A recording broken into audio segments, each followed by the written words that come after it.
Hello friends, आज की ताज़ा खबरों में आप सभी का स्वागत है। झारखंड की तमाम छोटी बड़ी खबर इस वीडियो में देखने को मिलेगी।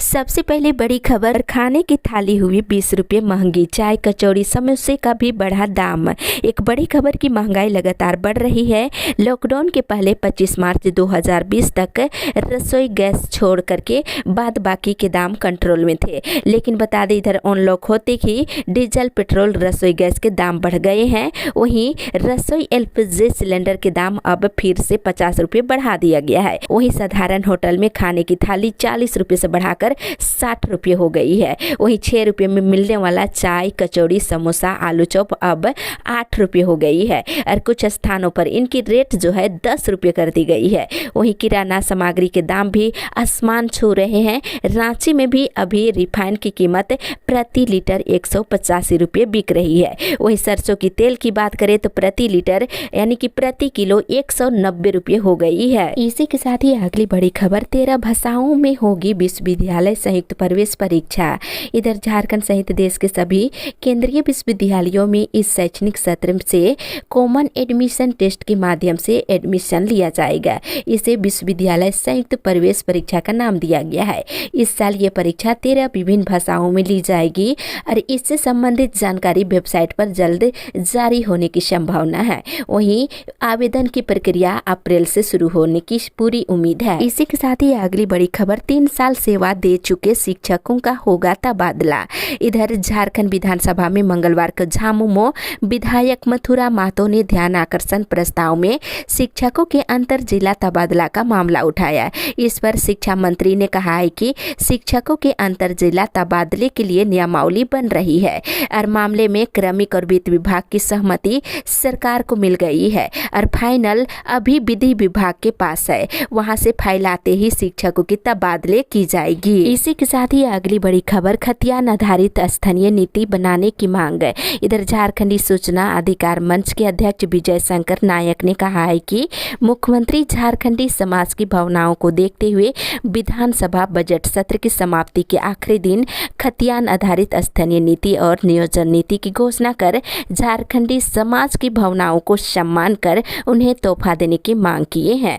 वहीं नायक ने कहा है कि हेमंत सोरेन की सरकार जल जंगल और जमीन माय माटी की बात करती है। वहीं चुनाव में झामुमो के द्वारा ये घोषित किया गया था कि सरकार आने के बाद स्थानीय नीति और नियोजन नीति लागू कर दी जाएगी। इसी के साथ ही अगली बड़ी खबर, झारखंड के पार्टी सांसदों संग आज बैठक करेंगे पीएम। इधर सांसद सत्र के दौरान विभिन्न राज्यों के सांसदों के साथ संवाद के क्रम में बुधवार को प्रधानमंत्री नरेंद्र मोदी झारखंड और बिहार के पार्टी सांसदों के साथ बैठक करेंगे। ये बैठक सुबह के नाश्ते में होगी और इस बैठक में प्रधानमंत्री नरेंद्र मोदी सांसदों से उनके क्षेत्र में किए जा रहे कार्यों की जानकारी लेंगे। वहीं विभिन्न केंद्रीय योजनाओं को क्रियान्वयन को लेकर के चर्चा करेंगे। इसी के साथ ही अगली बड़ी खबर, एडमिशन ब्लॉक का किया घेराव, बैठे धरने पर। इधर आईआईटी धनबाद के बीटेक और एमटेक के छात्रों ने ऑफलाइन परीक्षा का विरोध करना शुरू कर दिए हैं। मंगलवार को छात्रों ने संस्थान के एडमिशन ब्लॉक के बाहर जमकर प्रदर्शन किए हैं। छात्रों की मांग है कि जब ऑनलाइन पढ़ाई नहीं किया गया तो परीक्षा भी ऑनलाइन नहीं होनी चाहिए। जब तक ऑनलाइन परीक्षा की घोषणा नहीं होती है तब तक आंदोलन जारी रखने का निर्णय लिया गया है। इसी के साथ ही अगली बड़ी खबर, बच्चों के टीकाकरण का लक्ष्य समय पर होगा पूरा। इधर झारखंड के स्वास्थ्य मंत्री बाना गुप्ता ने 12 से लेकर 14 वर्ष के बच्चों के लिए कोरोना टीकाकरण का उद्घाटन करते हुए कहा है कि राज्य में बच्चों का टीकाकरण का लक्ष्य जो है जल्द से जल्द पूरा कर लिया जाएगा। झारखंड में 15,94,000 बच्चों के टीकाकरण का लक्ष्य रखा गया है। उन्होंने जमशेदपुर के किनन स्टेडियम में बनाए गए टीकाकरण केंद्र में 12 से लेकर 14 साल तक की आयु वाले बच्चों के टीकाकरण अभियान की कल शुरुआत किए हैं। इसी के साथ ही अगली बड़ी खबर, कोरोना दिशा निर्देशों का पालन करते हुए कराए परीक्षा का आयोजन। इधर 24 मार्च से लेकर के 25 मार्च तक रामगढ़ जिले के साथ ही राज्य के हर जिले में वार्षिक माध्यमिक और इंटरमीडिएट की परीक्षा को लेकर मंगलवार को उपायुक्त रामगढ़ सुश्री माधवी मिश्रा ने संभागनालय सभा कक्ष में बैठक की है। बता दें इस बैठक के दौरान उपायुक्त ने सभी केंद्र अधीक्षकों को शांतिपूर्ण, कदाचार मुक्त और कोरोना दिशा निर्देशों का पालन करते हुए मैट्रिक इंटर की परीक्षा का आयोजन कराने का निर्देश दिए हैं। इसी के साथ ही अगली बड़ी खबर, मलेशिया में फंसे हैं 30 मजदूर, 2 महीने से वतन वापसी की लगा रहे गुहार।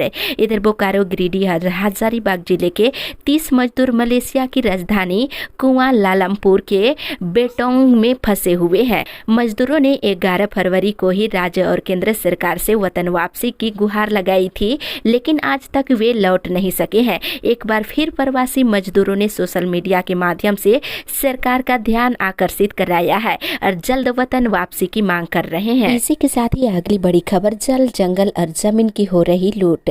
इधर भूमि सुधार विभाग की अनुदान मांग पर कटौती प्रस्ताव के पक्ष में बोलते हुए भाजपा विधायक अमर कुमार बावरी ने कहा है कि जल, जंगल और जमीन की बात करने वाली सरकार के राज में धड़ल्ले से जमीन की लूट हो रही है।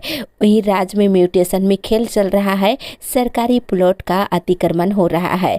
CNT SPT उल्लंघन मामले पर कोई कार्रवाई नहीं हो रही है। साथ ही उन्होंने कहा कि सरकार की गलत नीति के कारण बेरोजगार आज सड़क पर उतरे हुए हैं। सरकार में शामिल मंत्री राज्य को अशांत करने पर तुले हुए हैं। इसी के साथ ही अगली बड़ी खबर, रांची में रसोई गैस 1000 पार तो पेट्रोल फिर 100 से ऊपर। इधर रांची में पेट्रोल की कीमतें फिर 100 रुपये प्रति लीटर पार कर गई है। मंगलवार की रात पेट्रोल में जहां 81 पैसे की वृद्धि हुई है, वहीं डीजल में 85 पैसे की बढ़ गई है। पेट्रोल डीजल की कीमतों में लगातार दूसरे दिन वृद्धि हुई है। वहीं नई दरें जो है आज से लागू हो जाएगी। इसके अलावा बता दें, घरेलू रसोई गैस की कीमतों में 50 रुपये बढ़ोतरी की गई है। रांची में अब घरेलू रसोई गैस का सिलेंडर 1007 रुपये में मिलेगा। इसी के साथ ही अगली बड़ी खबर, धान खरीद की रफ्तार है धीमी, सरकार है चिंतित। इधर राज्य में धान खरीद की रफ्तार काफी धीमी है। 31 मार्च तक 80 लाख क्विंटल धान खरीदने का लक्ष्य है, जिसमें 14 मार्च तक 15,34,000 क्विंटल की धान की खरीदारी हो सकी है। इसे राज्य सरकार काफी चिंतित है। लक्ष्य पूरा नहीं हुआ तो समय सीमा अप्रैल तक बढ़ाई जा सकती है। वित्त मंत्री रामेश्वर उरांव ने ये जानकारी दी है। इसी के साथ ही अगली बड़ी खबर, सरकार के खिलाफ जनता के बीच है घोर निराशा। इधर झारखंड का हर नागरिक आज सड़कों पर आ गया है। झारखंडी अपनी अस्मिता और अपनी पहचान के लिए तो युवा रोजगार के लिए और पोषण सखी और अन्य अनुबंध कर्मी अस्थायीकरण करने के लिए सड़कों पर आंदोलन कर रहे हैं। वहीं टाना भगत अपनी मांगों को लेकर विधानसभा के सामने धरना दे रहे हैं। वर्तमान सरकार के खिलाफ जनता के बीच घोर निराशा है। वहीं राज्य के हर वर्ग दुखी है। झामुमो सरकार की गलत नीतियों के कारण झारखंड के युवाओं का भविष्य अंधेरे में चला गया है। इसी के साथ ही अगली बड़ी खबर, झारखंड में धर्म परिवर्तन कानून को सख्ती से लागू करने की मांग। इधर झारखंड विधानसभा के बजट सत्र की 14वें दिन मंगलवार को भोजन अवकाश के बाद भाजपा विधायक अनंत ओझा ने अनुदान मांग पर कटौती प्रस्ताव पेश करते हुए कहा है कि विदेशी लोग चेहरा बदलकर धर्म परिवर्तन के माध्यम से हमारी सांस्कृतिक विरासत को बर्बाद करने पर तुले हुए हैं। ये लोग राज्य की सरकारी जमीन का अतिक्रमण कर धार्मिक स्थल बना रहे हैं। उन्होंने सरकार से राज्य में धर्म परिवर्तन कानून को सख्ती के साथ लागू करने की मांग की है। इसी के साथ ही अगली बड़ी खबर, मार्च की गर्मी से ही हाँफने लगी है झारखंड की बिजली। इधर झारखंड में मार्च की गर्मी में ही राज्य की बिजली व्यवस्था हाँफने लगी है। रांची का तापमान 36 डिग्री के आसपास है तो गोड्डा में 40 डिग्री पार कर गया है। झारखंड के अधिकतर जिलों में अधिकतम तापमान 40 डिग्री सेल्सियस को छूने लगा है। सर्दी के बाद अचानक बढ़ी गर्मी ने लोगों का जीना दुभर कर दिया है। वहीं रांची समेत राज्य के कई जिलों में अघोषित बिजली कटौती से लोग परेशान हैं। 24 घंटे में कई बार बिजली काटी जा रही है। 24 घंटे बिजली देने का वादा करने वाली सरकार अब ध्यान इस पर नहीं दे रही है। इसी के साथ ही अगली बड़ी खबर, DPLR में गलत आवंटन का खेल, विस्थापित हो रहे परेशान। इधर निदेशालय परियोजना भूमि एवं पुनर्वास बोकारो कार्यालय में इन दिनों गलत रूप से पुनर्वास क्षेत्रों में जमीन का आवंटन चल रहा है। जमीन आवंटन कराने से पहले विभाग के अमीन पंचायती का जांच भी नहीं कर रहे हैं। सिर्फ कागजात के सहारे जमीन आवंटन किया जा रहा है और पुनर्वास क्षेत्र में जमीन आवंटन कराने वाले लोग विस्थापित है या नहीं किसी को कोई मालूम नहीं चल रहा है। साथ ही अगली बड़ी खबर, घर बैठे किसान पा रहे हैं समस्याओं का समाधान। इधर मुख्यमंत्री हेमंत सोरेन की पहल पर शुरू किए गए किसान कॉल सेंटर से राज्य के किसान खेतीबाड़ी और योजनाओं से संबंधित अपने सवालों के जवाब और समस्याओं का समाधान पा रहे हैं। बता दें ये निःशुल्क सेवा राज्य भर के सभी किसान प्राप्त कर रहे हैं। इस नंबर पर कॉल करके आप भी जानकारी ले सकते हैं। इसी के साथ ही अगली बड़ी खबर, हड़ताल के समर्थन में 28 मार्च को निकलेगा संयुक्त मार्च।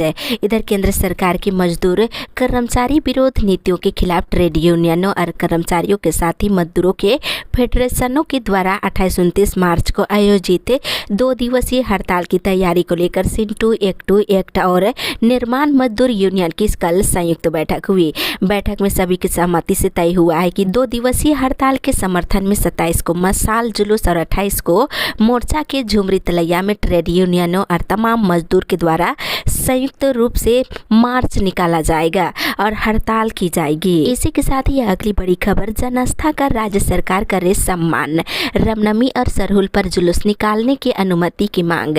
इधर सदर विधायक मनीष जायसवाल ने मंगलवार को रामनवमी के उत्सव पर जुलूस निकालने और सरहुल पर्व को पूरे हजारीबाग समेत पूरे झारखंड में पारंपरिक तरीके से जुलूस निकालने की अनुमति देने की मांग को लेकर मुख्यमंत्री सहित सरकार के सभी मंत्रियों को और गृह सचिव से मिलकर एक ज्ञापन सौंपा है। वहीं हजारीबाग में रामनवमी पर जुलूस निकालने की मांग की गई है। इसी के साथ ही अगली बड़ी खबर, अब नगर पंचायत क्षेत्र के सभी वार्डों में घर घर शुद्ध पेयजल की होगी आपूर्ति। इधर गढ़वा जिले के श्री बंशीधर नगर पंचायत क्षेत्र के सभी 17 वार्डों में शुद्ध पेयजल की आपूर्ति का मार्ग खुल गया है। मुख्यमंत्री हेमंत सोरेन ने नगर पंचायत क्षेत्र में अमृत योजना के तहत दूसरे फेज में शहरी पेयजल आपूर्ति योजना को मंजूरी दे दी है। अब नगर पंचायत क्षेत्र के सभी वार्डों में घर घर नल जल के तहत शुद्ध पेयजल की आपूर्ति की जाएगी। इसी के साथ ही अगली बड़ी खबर, मांगे पूरा नहीं होने पर किया जाएगा आंदोलन।